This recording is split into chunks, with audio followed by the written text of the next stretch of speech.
E as jabuticabas da indústria nacional dos anos 80. Um equipamento que você tem uma certa função e um nome de míssil balístico da Segunda Guerra Mundial.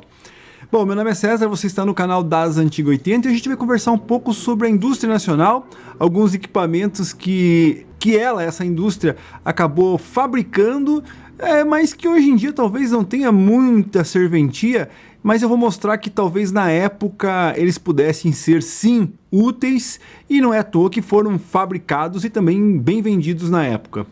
Tem interesse em conversar um pouco sobre a indústria nacional, conhecer alguns detalhes, continue assistindo o vídeo aí até o final. Conhecendo, comparativos, opinião sincera, dicas, histórias, lives batendo papo, lives analisando o mercado do som vintage, tudo sobre essa geração. Tem interesse? Inscreva-se no canal, ative o sininho e não esquece de deixar o like aí para ajudar. Então, como você já entendeu, eu vou falar um monte aqui, vou conversar um pouco sobre esses equipamentos que têm uma certa... que poderiam ter uma certa função na época, mas que hoje em dia já não tem muito e o pessoal acaba recriminando eles. Inclusive eu já fiz um vídeo aqui no canal mostrando 3 equipamentos com essa concepção, né, que foram feitos nos anos 80, mas que hoje não tem muita serventia, vai estar aqui na descrição. Dá uma olhadinha lá, um NR800, uma câmera de eco da Quasar e um reverberador da Sansui. Não é um equipamento nacional, mas sim, né, uma coisa que foi feito na época, nos anos 70, que hoje talvez não tenha muita função. Mas eu acho que a peça que mais pode identificar essa história da criatividade da indústria nacional é esse equipamento aqui. O que é esse equipamento, César? Você falou que ele tem o nome de um míssil balístico, né? Tem o V1, tem o V2... se eu não me engano. Então, por que é V2, né? Vídeo 2, provavelmente vídeo 2 canais. E para que serve então esse equipamento? Como o nome já diz aqui, ó, vídeo e TV Synthetizer, né? Sound Stereo Processador. Por quê? Você precisa entender uma coisa. Primeiro recado, né? O que seria uma jabuticaba? Né? Jabuticaba é aquilo que só tem no Brasil, né? Será que esse equipamento só saiu no Brasil? Não sei, pode ser que tenha alguma outra marca em algum outro lugar no mundo que tenha feito uma peça dessa. Mas a gente precisa entender o contexto aqui da fabricação desse equipamento. Primeiro que... então, normalmente a gente chama de jabuticaba aquilo que é meio estranho e que só tem aqui, né? Que ninguém mais fez ou alguma coisa assim. E aí você tem uma marca que também, aqui no Brasil, fez muita coisa diferente. Claro, ela tem aí seus amplificadores, pré-amplificador, mixer, câmera de eco, mas tem alguns equipamentos que é assim, meio que inusitado. Vou citar alguns, né? NC5, eu já tive um equipamento desse aqui no canal, vai estar aqui na descrição, conheça ele, é basicamente um crossover de 3 vias biamplificado. É complicado, né? Para você que não entende muito, talvez não esteja entendendo o que é. Mas normalmente, o que é, na verdade, esse NC5? É um equipamento que você tem um corte de frequência, graves, médios e agudos. Os médios e os agudos são amplificados, para você amplificar a tua corneta e teu tweeter. E o grave você injeta num amplificador de potência para cortar ali para os graves, né? Então é uma coisa inusitada, eu acho que não existe um equipamento desse no mundo inteiro, ninguém fez. E a Nashville tem essa fama de fazer esses equipamentos assim, que para suprir talvez o mercado, mas é aquilo, né? Vamos fazendo, porque lembrar, nessa época não tínhamos concorrência de fora, era difícil, a indústria nacional tinha que se virar para produzir o que o brasileiro precisava consumir, e isso aqui foi uma das peças que a Nashville, aqui no caso, pensou assim, não, vamos fabricar porque o pessoal vai utilizar. Para que serve isso aqui? Basicamente, é um equipamento onde você vai injetar um sinal mono, certo? E vai sair com ele estéreo. Então você vai acionar aqui o processador, ele simplesmente vai pegar aquele sinal único, né? Ele faz ali um efeito, alguma coisa assim, e vai sair 2. César, não é a mesma coisa que um jump? Se eu jogar um jump daqueles cabo Y que o pessoal usa, um sinal e sair 2, não é mais ou menos isso? Na teoria seria, mas aqui você tem um circuito, né? Então você tem um circuito que provavelmente vai dar um efeito espacial, talvez um retardo de um lado, um retardo do outro. Não é simplesmente jumpear os 2 canais e jogar, ou pegar um canal e você jumpear e sair para 2, né? 2 RCAs. Não é só isso. Ele tem mais alguma função aqui, E por que que a Nashville inventou essa jabuticaba aqui? Por que isso? Vamos tentar entender o contexto. Contexto, final dos anos 80, desculpe, início dos anos 80. Hoje em dia, você está acostumado a pegar teu equipamento de som e ligar na televisão. Televisão é som estéreo, né? No teu videocassete não, né? O videocassete eu vou falar sobre isso aqui. Mas aí o teu DVD, né? Sei lá, o teu videogame, né? Tudo hoje é estéreo, Comum, hoje você não compra, não existe nada mono a não ser outra jabuticaba aí da indústria nacional ou talvez mundial, que são as caixinhas mono aí que o pessoal vende, né? Mas isso aí é uma outra história. Bom, então, lá nos anos 80, o pessoal tinha os equipamentos, então tinha muito equipamento, né? Aquelas pilhas com um monte de equipamento e tudo mais.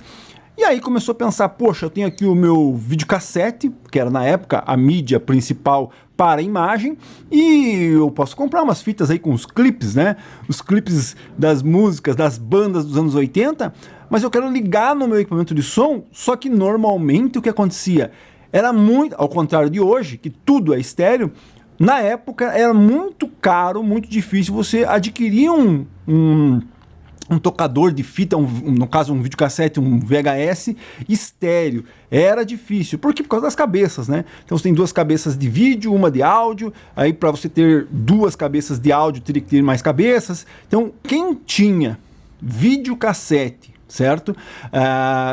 Estéreo, nessa época, puxa, acho que tinha muita grana e era bem difícil de encontrar. A maioria dos videocassetes, o videocassete já era uma fortuna para você adquirir nessa época, mono. Agora você imagina o estéreo, né? Então é bem difícil. E o que acontece? A pessoa, naquela época, queria pegar o seu videocassete com a sua fita que ela locou lá na locadora ou que ela comprou em algum lugar a fita da sua banda e ligar no seu sistema de som. Hoje, como eu disse, é comum isso, muito comum, todo mundo faz, mas na época era mais complicado. E aí, a gente ficava naquela dúvida, né? Poxa, eu tenho um videocassete mono, onde eu vou colocar minha fita do meu videoclipe lá e quero ligar no meu equipamento, mas aí eu vou ter que fazer o quê? Emendar os cabos? Como é que eu vou fazer? Vou emendar os cabos para sair estéreo? Como é que eu vou fazer, né? E aí, óbvio, a Nashville percebeu isso, falando assim, não, né, o pessoal vai querer unir o áudio ao vídeo. Vou repetir, hoje isso é banal, mas na época não era. Então, puxa, o pessoal vai querer. Vamos inventar um equipamento onde a gente pode dizer que a pessoa pode pegar um videocassete mono de um canal, ligar num equipamento que vai processar esse canal, né? Por isso que eu falo, jabuticaba da indústria nacional. Vai processar esse áudio mono e transformar ele em estéreo. A gente sabe que não tem como, né? Não existe como transformar em estéreo. A partir do momento que a única cabeça está lendo a parte do áudio da fita, você não tem como pegar um outro canal.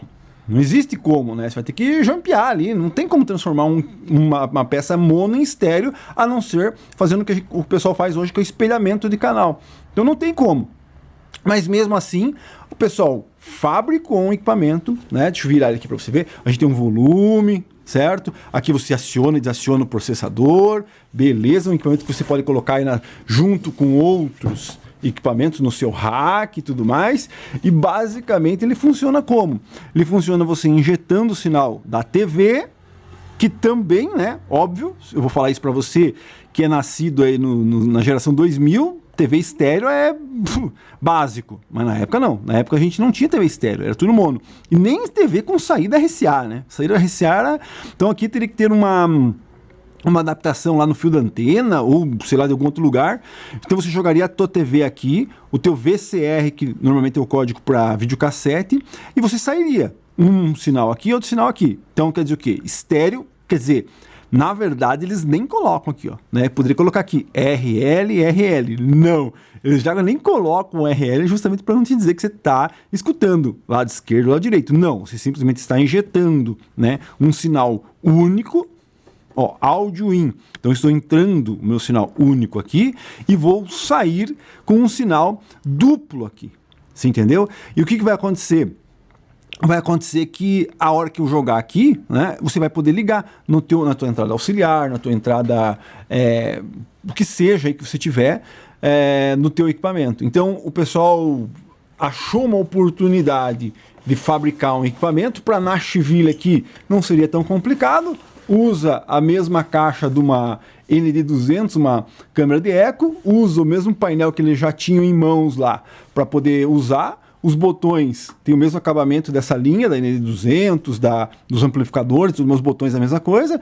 Cabo de força, simplesmente bolou um circuitozinho aqui, que ia pegar esse sinal, jampear ele, ou botar um processador que ia atrasar um lado, ou alguma coisa assim, né? E aí ia jogar para o teu sistema de áudio, e você ia perceber que talvez você estivesse escutando um áudio. Talvez você estivesse escutando um áudio estéreo no teu equipamento. Então, puxa vida, não vou precisar gastar uma fortuna, né, num videocassete estéreo, certo? Ou numa televisão estéreo, que era impossível nos anos 80, e conectar no meu áudio, no meu equipamento de som estéreo. Eu posso comprar um equipamentinho aí, que a Nashville provavelmente vendia aí num preço razoável, e aí você poderia fazer esse efeito, mas como hoje a informação está aí, a gente conhece o áudio estéreo, a gente já viveu a época do home theater, do home cinema e biriri bororó, a gente sabe que isso aqui é uma enganação, digamos assim. Mas César, você falou que no início que isso aqui vendeu bem. Bom, se você olhar aí os equipamentos que estão, não sei agora, que estão anunciados aí, deve ter uns 3 ou 4 anunciados.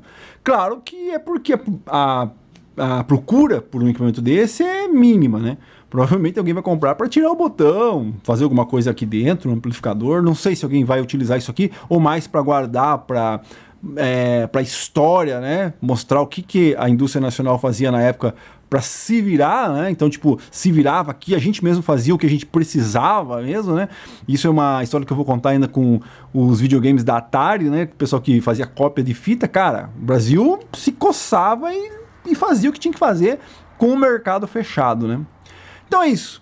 Nashville V2 não é um míssil, mas é uma V2, quer dizer o quê? Vídeo 2, você tem 2 canais de vídeo, então uma das jabuticabas aí da indústria nacional, eu acho que essa aqui é a maior de todas, né? Mas já mostrei, como disse, em outras, vai estar aqui na descrição. Deixe aí no comentário, você teve acesso a um equipamento desse?